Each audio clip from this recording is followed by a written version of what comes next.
శుభోదయం. కథలు పాతవైన ఈ కథల్లోని పాత్రలు మనకు ఏదో ఒక సందర్భంలో తారసపడుతూ ఉంటారు. అటువంటి వారితో ఎప్పుడూ అప్రమత్తంగా ఉండాలి. ఇప్పుడు ఆషాఢభూతి కథ తెలుసుకుందాం. పూర్వం దేవశర్మ అనే ఒక దొంగ సన్యాసి ఉండేవాడు. అతనికి డబ్బు ఆశ చాలా ఎక్కువ. పైకి మాత్రం ఏ ఆశ లేని విరాగిలాగా నటిస్తూ ఊరూరు తిరిగి చక్కటి వేదాంత ఉపన్యాసాలు ఇచ్చేవాడు. అవి వినటానికి ఎంతో మంది భక్తులు వచ్చేవాళ్ళు. దేవశర్మ అసలు రూపం తెలియక భక్తులు అతనికి ఎన్నో కానుకలు దక్షిణలు ఇచ్చేవాళ్ళు. అవన్నీ ఏమాత్రం ఇష్టం లేనట్టు, ఆ భక్తులు బలవంతం మీద తీసుకుంటున్నట్టు నటిస్తూ వాళ్ళు వెళ్ళగానే దేవశర్మ ఆ సొమ్మంతా భద్రంగా దాచేవాడు. కొంతకాలం గడిచేటప్పటికి దేవశర్మ ఇలా ఎంతో సొమ్ము పోగు చేశాడు. ఆ సొమ్మంతా ఒక బొంతలా దాచుకుని ఆ బొంతను అతి భద్రంగా తన దగ్గరే ఉంచుకునేవాడు. ఈ విషయం ఒక దొంగవాడు పసిగట్టాడు. ఎలాగైనా దేవశర్మ పోగు చేసిన సొమ్మంతా దొంగిలించాలని వాడు ఒక ఉపాయం పన్నాడు. ఒకరోజు దేవశర్మ భక్తులందరికీ ధర్మాన్ని గురించి మోక్షాన్ని గురించి ఉపన్యాసం ఇస్తూ ఉండగా దొంగవాడు పరమభక్తుడికి వేషంలో వెళ్ళి ఆయన కాళ్ళ మీద పడిపోయి సాష్టాంగ నమస్కారం చేశాడు. లేచి ఆయనకు దగ్గరలోనే ఓ పక్కగా చేతులు జోడించి నిలబడి దేవశర్మ చెప్తున్న ధర్మాలన్నీ తదేకంగా వింటున్నట్లు నటించాడు. తనకెన్నాళ్ల నుంచో ఉన్న సందేహాలన్నీ తొలగిపోయినట్టు అప్పుడప్పుడు తల ఊపడం, ఇతర భక్తులను మాట్లాడరాదని చిరాకు పడుతూ సైగలు చేయడం లాంటి చేష్టలన్నీ చేశాడు.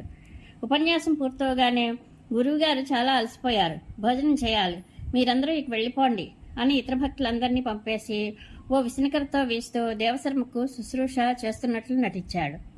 దేవశర్మ అతని నటన చూసి మోసపోయాడు. ఎవరివై నువ్వు, నాకెందుకింత సేవ చేస్తున్నావు అని అడిగాడు. దొంగ, నా పేరు ఆషాఢభూతి. మీరు ఆర్జించుకున్న జ్ఞానధనాన్ని మీకు శుశ్రూష చేసి మీ నుంచి నేను పొందాలని ఆశపడుతున్నాను. అది మినహా నాకు మరేమీ అక్కర్లేదు. నన్ను మీ శిష్యుడిగా స్వీకరించండి అని అన్నాడు. అలాగే అన్నాడు దేవశర్మ. ఆనాటి నుంచి ఆషాఢభూతి దేవశర్మకు సేవ చేస్తూ అతనితో పాటు ఊరూరా తిరిగేవాడు. సొమ్ము దొంగిలించేందుకు సరైన అవకాశం కోసం చూస్తూ ఉండేవాడు. పైకి మాత్రం ఎంతో భక్తి, వినయం, వైరాగ్యం నటిస్తూ ఉండేవాడు. ఒకనాడు గురుశిష్యులిద్దరూ ఒక గ్రామం నుంచి మరో గ్రామానికి కాలినడకను వెళ్తూ ఉండగా ఆషాఢభూతి తన పంచికి అంటు ఉన్న ఒక గడ్డి పరకను చేతిలోకి తీసుకుని దేవశర్మకు చూపి, గురువుగారు, పెద్ద అపరాధం జరిగింది. నిన్న రాత్రి మనం బస చేస్తున్న శాస్త్రి గారి ఇంట్లో నేను పడుకుని ఉండగా ఈ గడ్డి పరక నా పంచికి అంటుకుంది. అది నేను చూసుకోకపోవడం వల్ల ఆ గడ్డి పరక నాతో వచ్చేసింది. మీరు నడుస్తూ ఉండండి, నేను పరుగున వెళ్ళి వాళ్ళ గడ్డి పరక వాళ్ళకి ఇచ్చేసి మళ్ళీ పరుగున వచ్చి ఓ గంటలో మిమ్మల్ని కలుసుకుంటాను అని అన్నాడు. దేవశర్మ ఆశ్చర్యపోయాడు. గడ్డి పరక కోసం ఇప్పుడు వెనక్కి వెళ్ళకపోతే ఏమిటి నష్టం అని అన్నాడు.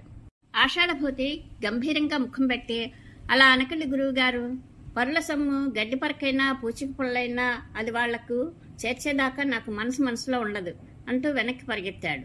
కొన్ని మైళ్ళు వెళ్ళి ఆ పరకను తోవ వెంట పారేసి తిరిగి వచ్చి గురువుని కలిశాడు. అతని నిజాయితీ చూసి దేవశర్మకు తల తిరిగిపోయింది. ఆషాఢభూతి మీద పూర్తిగా నమ్మకం కుదిరింది. పైగా రోజురోజుకు దేవశర్మకు వయసు మీద పడి సత్తువ తగ్గిపోతున్నది. ఆయన బొంత బరువు కూడా భక్తులిచ్చిన దక్షిణలతో రోజురోజుకు పెరుగుతున్నది. నాయనా ఆషాఢభూతి, ఇక నుంచి మన ప్రయాణాల్లో ఈ బొంతను నువ్వు తీసుకురా, నేను మోయలేకపోతున్నాను అన్నాడు ఒకరోజు దేవశర్మ. మహాప్రసాదం అంటూ దాన్ని అందుకున్నాడు ఆషాఢభూతి. దాన్ని చాలా జాగ్రత్తగా మోస్తూ అవసరమైన చోట గురువుగారికి దాన్ని పరుపు దుప్పటిగా వేస్తూ మరింత నమ్మకం కలిగించాడు కొన్నాళ్ల పాటు. ఒకనాడు గురు శిష్యులు నడుస్తుండగా తోవలో ఒక చెరువు కనిపించింది. సాయం సంధ్య కోసం అక్కడ ఆగారు. గురువు చెరువులో దిగి స్నాన సంధ్యలు పూర్తి చేసుకున్నాడు. తిరిగి ఒడ్డుకు వస్తుండగా ఒడ్డున 2 గొర్రెపోతులు భయంకరంగా పోట్లాడుకుంటూ కనిపించాయి. శిష్యుడు 2 అడుగులు ముందు వేస్తుండగా గురువుగారు గొర్రెపోతుల పోట్లాట వినోదం చూస్తూ కాసేపు నిలబడ్డాడు. చూస్తుండగానే గొర్రెపోతుల తలలు కుమ్ముకుంటున్నాయి. వాటి తలల నుంచి నెత్రికారి నేల మీద గడ్డ కాడుతున్నది. ఇంతలో ఓ నక్క అటు వచ్చింది. అది నేల మీద పడ్డ రక్తాన్ని చూసి మాంసముద్ద అనుకున్నది, ఆశపడింది. పోట్లాటలో అప్పుడప్పుడు 2 గొర్రెపోతులు 4 అడుగులు వెనక్కి వేసి మళ్లీ ముందుకు వచ్చి ఢీకొట్టుకుంటున్నాయి. నక్క జాగ్రత్తగా దీన్ని గమనిస్తున్నది. ఒక దశలో గొర్రెపోతులు వెనక్కి వెళ్ళగానే నక్క మధ్యలోకి దూరింది. ఆ రక్తంలో మాంసం ఏమీ తగలలేదు. ఆ వెతుకులాటలో నక్క వెనక్కి జరగడం ఆలస్యమైంది. వేగంగా పరిగెత్తుకొచ్చి ఢీకొన్న గొర్రెపోతల మధ్య నక్క తల ఇరుక్కుపోయి నక్క అక్కడికక్కడే చచ్చిపడిపోయింది. దేవశర్మ ఇది చూశాడు. మాంసం మీద దురాశపడి నక్క ప్రాణం పోగొట్టుకున్నది.